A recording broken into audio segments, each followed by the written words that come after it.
غبورات هادي اختي ناديه، ما كتصلي ما كتسولي فين كنتي غاطسه هاد المده كلها. لو كان ما اتصلتش بيك انا وقلت لك تجي عندي ضروري رانا محتاجاك، محال نشوفك اليوم.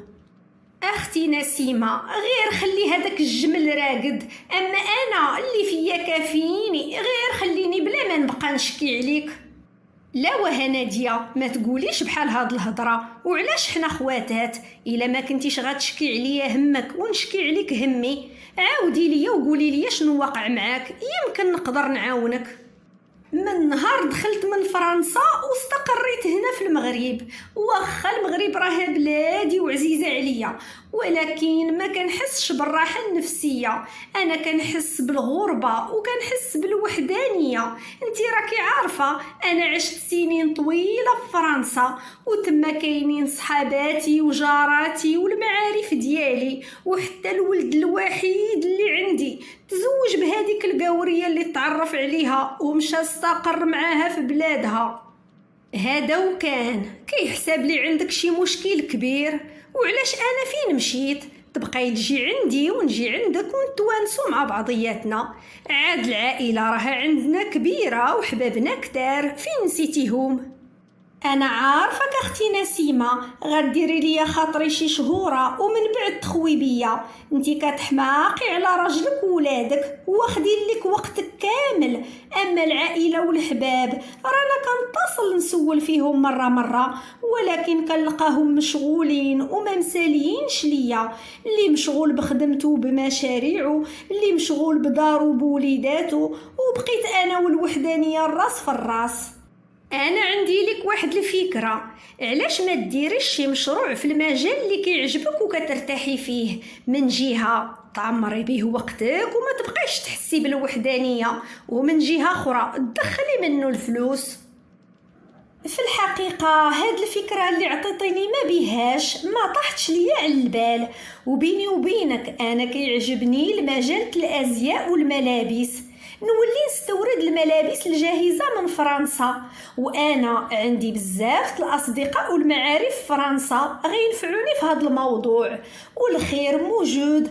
غنشري محل في أحسن موقع هنا في المدينة ونرجعو بوتيك للملابس الجاهزة.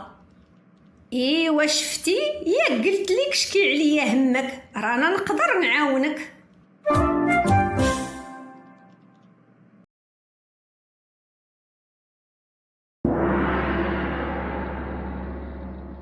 اهلا وسهلا بالسي عاطف، اليوم الشركه ديالي نورات، مده هادي ما تشوفناش. انت راك عارف الحاج عمر المشاريع ديالي واخده لي وقتي كامل، والواحد هو اللي يوقف على شغله بيديه، ولكن باش تعرف المعزه ديالك عندي قداش هي، انا رانا جاي عندك اليوم خصيصا وجايب لك معايا واحد الخبيره مازال بميكتها. هي كيف كيقولوا مرحبا باللي جا وجاب. السي عاطف ارى ليا ما عندك، شنو هي هاد الخبيره اللي مازال بميكتها؟ هذاك المارشي ديال الحديد اللي ما خليتي ما درتي على قبلو باش تاخدو الشركه ديالك وخداه ليك السي حفيظ. هاد الشي اللي قلتي كله كاين، قول لي شنو وقع بالضبط؟ قال لك سيدي السي حفيظ بغى يتفك من هذاك المارشيت الحديد بايتها طريقه، بغى يدخل معاه الشريك ويدوز ليه المارشي من تحت الطبله وياخذ هو الارباح ديالو بشي نسبه قليله.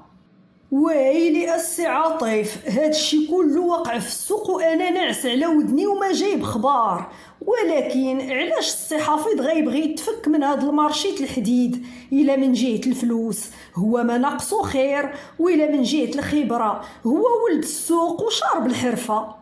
على ما عاودوا ليا السي حفيظ راه شاد مارشي واحد اخر وحط فيه فلوس صحيحه، عاد راه ولدو الكبير كمل عليه شمتو خدالي واحد العدد كبير الملايين ومشى سافر بهم على برا.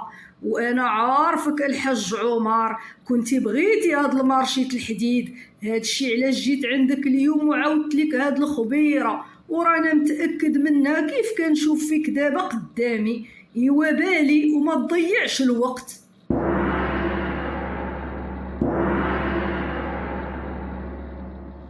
واخبار صحيح عجبها لي السي عاطف في هذا النهار، ولكن كيفاش غندير باش ندخل شريك مع السي حفيظ؟